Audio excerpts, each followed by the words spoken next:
Assalamualaikum warahmatullahi wabarakatuh. Waalaikumsalam warahmatullahi wabarakatuh. Selamat pagi. Pagi. Sehat semua? Alhamdulillah. Maya sehat? Alhamdulillah. Pina? Sehat ya. Oke. Ya, sebelum memulai kegiatan hari ini mari kita berdoa dulu ya. Silakan salat pemimpin berdoa. Dalam hati saja ya. Silakan. Siap, doa mulai. Bismillahirrahmanirrahim. Raditu billahi rabba wa bil islami dina wa bil muhammadin nabiyya wa rasulah. Rabbi zidni ilma warzuqni fahma. Amin. Ya, terima kasih. Semoga belajar hari ini bisa berjalan dengan baik dan memberikan manfaat ya.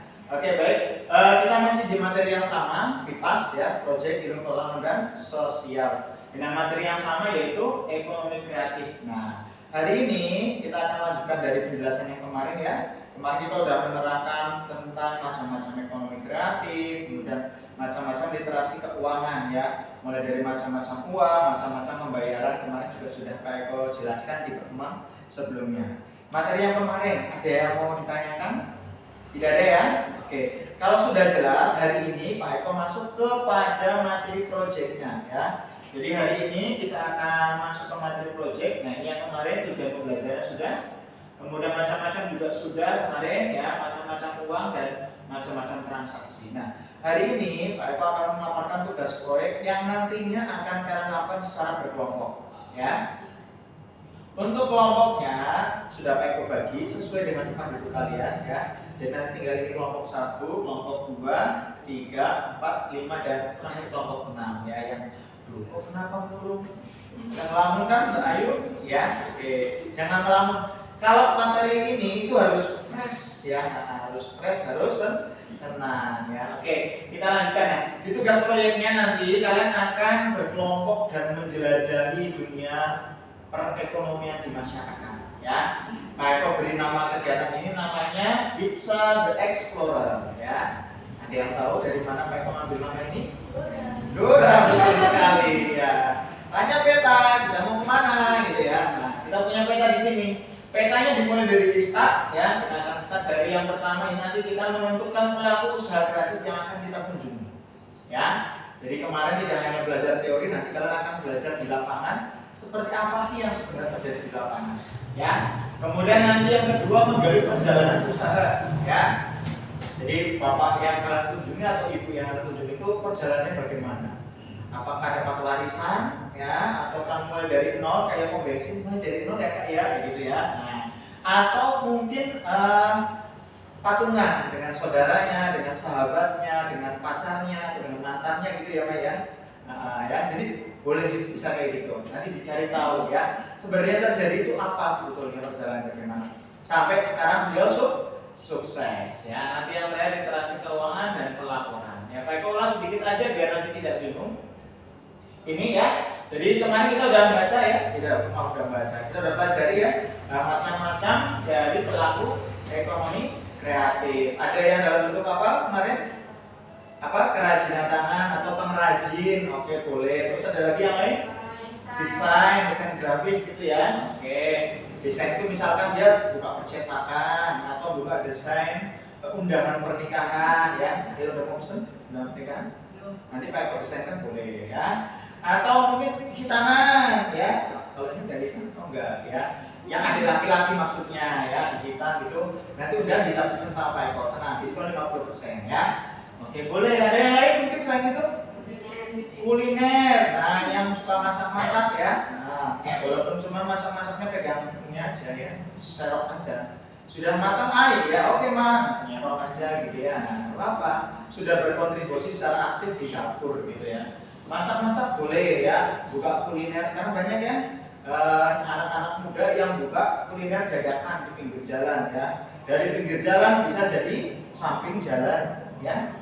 Nanti dari samping jalan yang lain jangan ke tengah jalan, bahaya ya.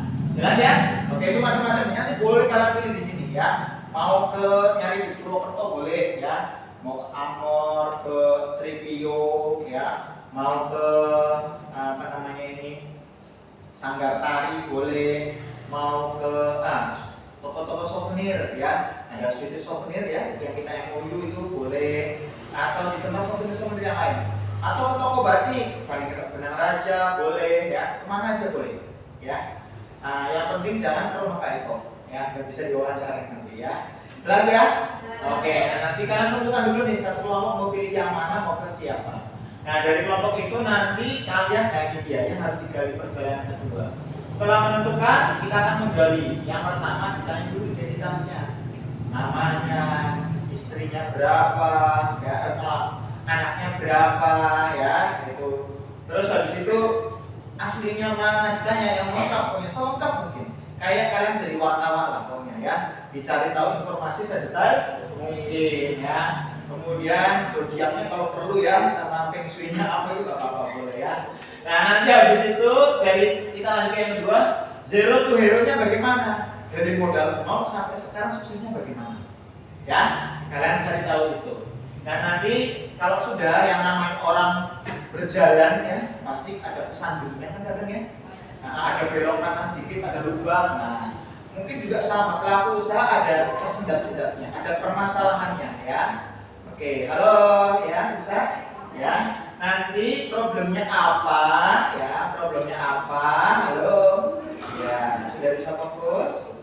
Ya, sebentar ya. Kita fokus ke sini dulu. Nanti boleh diskusi setelah ini.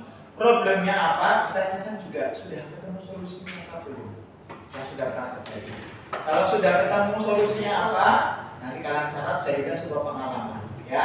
Andai kata misalkan ya, beliau tidak pernah ada masalah, ya udah nggak apa-apa. Ya, atau mungkin beliau punya permasalahan, kok kalian bisa memberikan solusi, lebih bagus lagi.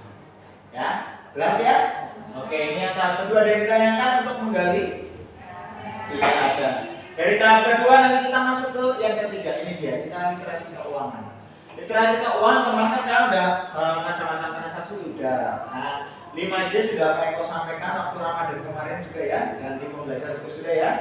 Nah, sama awas uang palsu itu juga sudah. Nah, nanti target kita untuk masyarakat yang pertama itu paling utama dulu nih ya, fokus ke 5J ya, tapi kalian tetap menggali Bapak Ibu di tempat usaha itu transaksinya apa aja tetap digali, atau sudah non tunai atau hanya masih tunai saja, nanti tetap digali pakai metode apa, pakai kris, pakai m-banking atau pakai apa, nanti digali. Beliau biasanya pakai apa begitu ya, atau mungkin pakai dana atau pakai apa juga bisa. Nggak apa, digali di informasinya itu digali.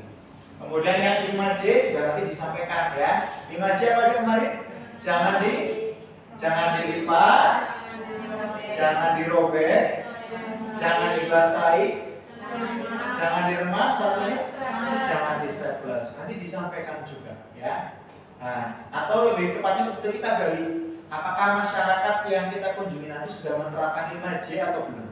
Ya. Nah, kaitannya dengan literasi keuangan ini nanti kalian akan Pak Eko beri sebuah Google Form ya. Nah, di Google Form ini nanti ya kalian menggali informasi kepada Bapak dan Ibu yang kalian kunjungi ya. Informasinya apa aja? Nah, nanti ditanya dulu namanya beliau siapa ya, alamat dan pekerjaan yang diisikan. Kalau sudah, nanti diisikan yang ditanyakan, Bapak Ibu sering menjamret uang yang kumal atau rusak apa tidak selama bertransaksi? Sering sekali, sering, kadang-kadang jarang atau tidak pernah, boleh dijawab ya. Kemudian Bapak Ibu masih sering melipat uang dalam saku atau tidak ya? Nanti ditanyakan dan diisi jawabannya. Terus Bapak Ibu menemukan uang yang tercuci apa tidak, juga ditanyakan ya. Nah, kemudian sampai ini, nah, apakah pernah mencoba uang yang berlubang atau diisolasi ya? Kadang kan udah terluka tuh ya, sudah sobek kepalanya hilang ya, ditempel dikasih selotip. Nah, itu ditanyakan pernah apa tidak ya. Nah, kemudian nanti kalau sudah berikutnya ditanya nih, Bapak dan Ibu kalau menyimpan itu pakai dompet yang apa ya? Apakah pakai dompet kecil, dompet lipat, dompet panjang atau di dalam tas? Nah, nanti masuk tas sudah gitu ya. Nah, atau mungkin tidak memakai dompet ya, tidak memakai dompet itu mungkin ya tidak pernah pakai dompet ya, di saku aja udah biasa aja gitu ya. Nanti digali informasinya. Nah, nanti yang terakhir ini ditanyakan Bapak dan Ibu, bukan terakhir, gue yang terakhir ini ditanyakan. Bapak dan Ibu kan tahu ya di uang ada lambang pahlawan, gambar pahlawan, tanya tahu apa enggak kira-kira alasannya apa? Ya. Nanti kalau tidak, kalian cerita sedikit alasannya apa, ya.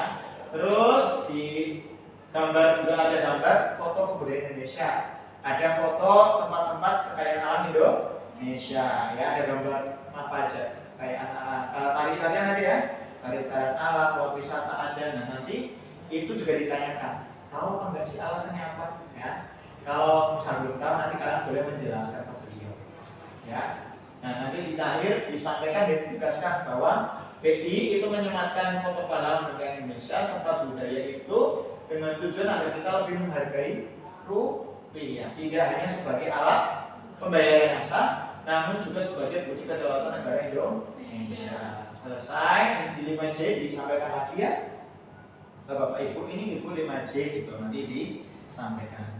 Nah, nanti baru terakhir gitu. Ya, pengisian bebas, boleh kamu menanyakan sambil ditutul gitu boleh, atau Bapak atau Ibunya yang mengisi sendiri juga boleh. Sampai di sini ada yang ditanyakan? Jelas? Ya, oke. Nah, nanti silakan dikuatkan lagi terkait dengan pesan yang di bawah ini. Jadi kita harus betul-betul menjaga dan merawat uang Indonesia. Ya, kan kalian tahu tiap tahun ada uang baru ya? Ya, kapan biasanya muncul uang baru? Rame-rame nyari uang baru kapan biasanya? Lebaran, ya kan? Nah, Bank Indonesia itu harus nyetak uang baru setiap tahunnya. Padahal kalau negara yang menghargai sejarah dan menghargai rupiah atau mata uangnya, contoh Jepang, itu sangat jarang sekali mencetak uang lagi. Karena jarang sekali uangnya rusak. Karena mereka menghargai uangnya, kan ada gambar kaisar itu, ya kalau Jepang itu dihargai betul-betul, tidak ditaruh sembarangan. Oke, sampai sini jelas? Oke, ada yang ditanyakan? Tidak ada? Oke, kalau tidak ada, setelah ini nanti silakan berdiskusi dengan kelompoknya. Pilih tentukan mau kemana, ya. Kemudian nanti bisa dilaporkan ke Pak Eko untuk pembimbingan dan pelaksanaan wawancara di luarnya. Jelas? Oke, kalau sudah jelas, Pak Eko cukupkan ini dulu, ya. Pak Eko akhiri, terima kasih. Nanti kita jumpa lagi pada sesi pelaporan persiapan untuk kegiatan luarnya kita wawancara, ya. Jadi nanti ini tadi di laporan ada rencana, hasil pelaksanaan dan dokumentasi. Pada rencana nanti kalian siapkan dulu ya. Sebelum kalian wawancara, kalian coba cari informasi dulu ya. Saya misalkan mau ke Benang Raja, kamu cari dulu di internet ya. Beliau pendirinya siapa, sejarahnya bagaimana. Jadi ketika kalian bertanya nanti tidak terlalu jauh dari pemahaman kalian. Paham ya? Dan nanti itu disertakan di rencana pelaksanaan. Pertemuan berikutnya nanti masing-masing presentasi dulu. Setelah itu baru kita menuju ke lapangan untuk pelaksanaan wawancara. Jelas? Oke, kalau sudah jelas itu aja dari saya. Terima kasih. Silakan bisa berdiskusi. Pak Eko akhiri. Wassalamualaikum warahmatullahi wabarakatuh. Waalaikumsalam warahmatullahi wabarakatuh. Oke, selamat berdiskusi. Silakan kelompok 1, 2, 3, 4, 5 dan 6. Selamat berdiskusi.